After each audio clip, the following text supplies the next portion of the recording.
समस्त भक्तहरूको चरणमा म साष्टाङ्ग दण्डवत प्रणाम गर्दछु। भक्तहरू, भगवान श्रीकृष्णको कल्पना हाम्रो दिमागमा आउनु मात्र पनि म त भन्छु यो हाम्रो कुनै पुकाराको फल हो। एकपटक आँखा सिउडिनुहोला र म केही भन्छु। अब याद गर्नुहोस्, अब कल्पना गरौँ भगवान श्री कृष्ण उहाँ त्यो पिङमा हुनुहुन्छ अनि छेउमा राधा। भगवान श्री कृष्णको आँखामा हेरौँ, उहाँको आँखा त्यो चञ्चल छ, अति चञ्चल। अनि राधा, उहाँको आँखा आधा खुलेको छ, मानौ त्यो कमलको फूल जुन भगवान सूर्यदेवको तेजमा ढुलपिकी लगाउनको लागि तत्पर छ। अनि ललिता, विशाखा, मानौ श्रीकृष्णको एक आज्ञा होस् कि श्रीकृष्णको चरणमा सेवा गर्न सकूं। अनि ती अष्ट सखी कोही हातमा पानको बट्टा लिएर बसेका छन्, कोही श्रीकृष्णको एक छटाक मात्र एउटा सानो आह्वान होस् कि म उनको खुसीको लागि केही गर्न सकूं भन्ने भावना लिएर ती त अष्ट सखी भए। त्यहाँ 108 सखी छन्। त्यो कुञ्जमा हजारौं गोपिनीहरू, सबका सब मेरो कृष्ण भनी भगवान श्री कृष्णसँग रास गर्न लालायित।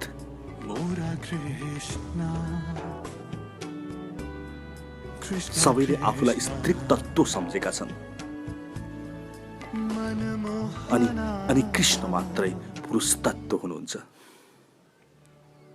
त्यो हुलमा सामेल हुनको लागि स्वयं भोले बाबा शङ्कर पनि आउनुहुन्छ। उहाँलाई प्रवेश दिइँदैन, तर उहाँ गोपी भएर स्त्री भेषमा प्रवेश गर्नुहुन्छ र त उहाँलाई गोपेश्वर महादेव भनेर अहिलेसम्म चिनिन्छ। एउटा पिता र पुत्र जसरी एक पार्कमा रमाउँछ, पिताले समय गएको थाहा नै पाउँदैन आफ्नो प्यारो पुत्रसँग खेल्दाखेरि भने पुत्र पनि आफ्नो पितासँग कति रमाउँछ। दुईजना कुन क्रीडामा हुन्छन्, कुन प्रेममा हुन्छन्, कुन भावनामा हुन्छन्। यही एक भगवान र भक्त बीचको सम्बन्ध हो रास। जब भक्तले आफ्नो आश्रयदाता, आफ्नो प्रिय, आफ्नो प्यारो, आफ्नो सबैभन्दा मुटु मेरो भगवान, मेरो कृष्ण भनेर बुझ्दछ अनि भगवान श्री कृष्ण पनि मेरो भक्त, मेरो पुत्र भनेर अङ्कमाल गर्नुहुन्छ। अनि त्यस पिता र त्यस पुत्रले त्यो पार्कमा घण्टौं बिताएको पत्तै पाउँदैनन्। यसै गरी जुन भगवान श्री कृष्ण र आफ्ना भक्तहरू गोपी स्वरूपमा भगवानसँग जुन रास हुन्छ, जुन प्रेमको क्रीडा हुन्छ, जुन दिव्य आत्माको संसर्ग हुन्छ, जुन भावनामा दुईजना बाँधिन्छन्, अङ्कमाल हुन्छन्, प्रेमले गदगद हुन्छन्, मायाको मात्र त्यहाँ एक मानौ सबै चिज भुलि गए। त्यहाँ मात्र प्रेम छ। प्रेमको पनि महाप्रेम छ, महाभाव छ, महारस छ। अनि रसको पान हुन्छ, यो हो रास। भगवान श्रीकृष्णलाई दाम्लोमा बाँध्न माता यशोदाले मात्रै सक्नुहुन्छ। तर उनी पनि बाँधिन्छन् परम ब्रह्म परमात्मा अखिलेश्वर, अनेक अनेक कोटि कोटि ब्रह्माण्ड नायक, सर्वद्रष्टा, सर्वनियन्ता, सर्वसाक्षी, सर्वेश्वर, सर्वशक्तिमान, सर्वज्ञानी पनि एक जीवात्माको बधाइमा बाँधिन्छन् अनि भन्छन् अहम भक्त पराधीनो हि अस्वतन्त्रेव द्वेज, म भक्तको अधीनमा छु। ती हुन् भगवान।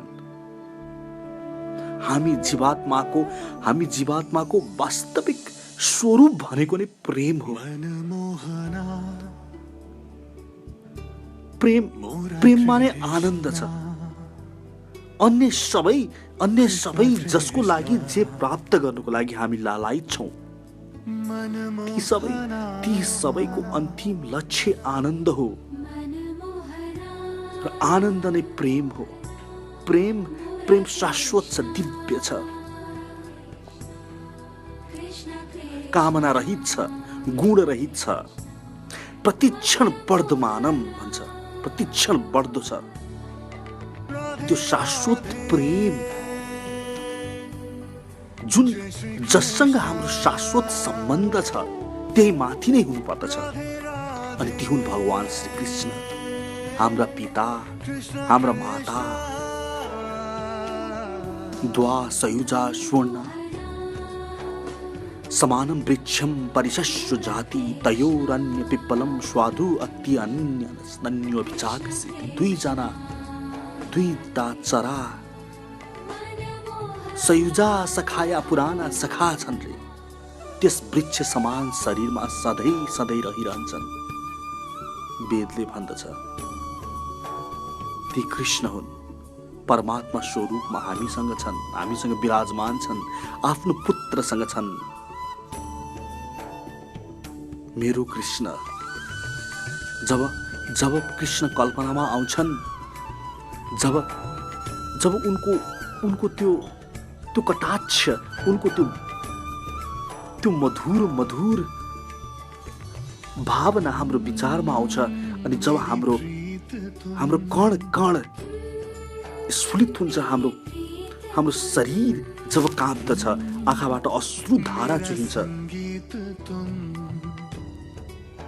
त्यो हो वास्तविक आनन्द, त्यो हो प्रेम। अनि जब यो भक्त आफ्नो भगवानसँग भेट्न लालायित हुन्छ, त्यो अवस्था प्राप्त गरेपछि ऊ कृष्ण कहाँ पुग्दछ। अनि कृष्ण पनि मेरो भक्त भन्दै अघि आउनुहुनेछ। कृष्णलाई पुकारा गरौँ, कृष्ण नै हाम्रो हो, कृष्ण नै प्रेम गरौँ। कृष्ण नै हाम्रो अन्तिम स्वरूप हो। अन्तिम प्राप्त गर्नुपर्ने हाम्रो लक्ष्य हो। एक भट्किएको त्यस बालक जब आफ्नो आमासँग भेट गर्दछ, ऊ स्वतः चुप लाग्दछ, ऊ शान्त हुन्छ। त्यही भट्किएको त्यस बालक चाहिँ हाम्रो अवस्था छ। आउनुहोस् कृष्ण कहाँ जाउँ, कृष्णलाई प्राप्त गर्नतिर लागौं। वेदका ती शब्दावली, ती व्याकरण छोडिदिनुहोस्। सम्पूर्ण वेद शास्त्रको अन्तिम लक्ष्य नै श्री कृष्ण प्राप्ति हो। वेदश्च सर्वैर अहमेव वेद्यो, भगवान आफै भन्नुहुन्छ त्यस वेदबाट बुझिने अन्तिममा म नै हुँ। छोडिदिउँ सबै यी विभिन्न किसिमको उपद्रव छोडिदिउँ, लागौं श्री कृष्णतिर लागौं। मेरो सम्पूर्ण दाता, मेरो आश्रय, मेरो प्रभवः, मेरो प्रलयः, मेरो स्थान, मेरो निधान, मेरो बीज प्रदाता सबै श्री कृष्ण हुन् भन्ने बुझौँ। यही हो शाश्वत सत्य। मेरो मेरो पिता भनेर बुझौँ, मेरो कृष्ण भनेर बुझौँ, कृष्णको शरणमा जाउँ। हरि शरणम, हरे कृष्ण।